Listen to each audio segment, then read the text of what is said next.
स्वामी रामानंद जी ने परमात्मा को पृथ्वीलोक पर और स्वर्ग में दोनों जगह पे एक साथ देखा था और उन्होंने देखकर ये वाणी बताई थी कि कबीर दोहु ठोर है एक तू और भया एक से दोई और गरीबदास हम कारणे तुम आए हो मगजोई। सच साहिब जी। और आगे बताया था कि तुम साहिब तुम संत हो और तुम सदगुरु तुम हंस और गरीबदास तव रूप बिन और न दूजा अंश। और बोलत रामानंद जी सुनो कबीर करतार और गरीबदास सब रूप में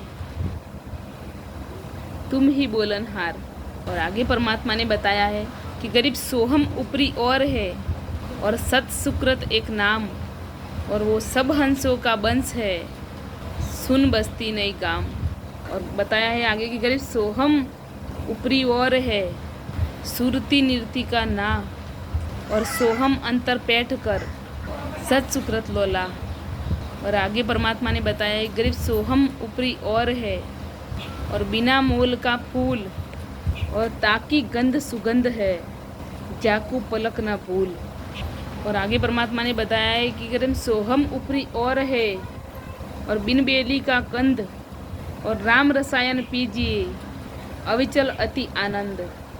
और गरीब सोहम ऊपरी और है कोई एक जाने बेव और एक गोपी गोसाई गेब दुनी जाके करिले सेव।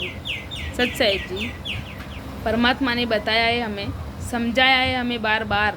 देखो ये वाणी में आपको कि गरीब सोहम से ऊपर कोई और है। इसलिए परमात्मा कहते हैं कि गरीब सोहम शब्द हम जग में लाए और सार शब्द हम गुप्त छुपाए।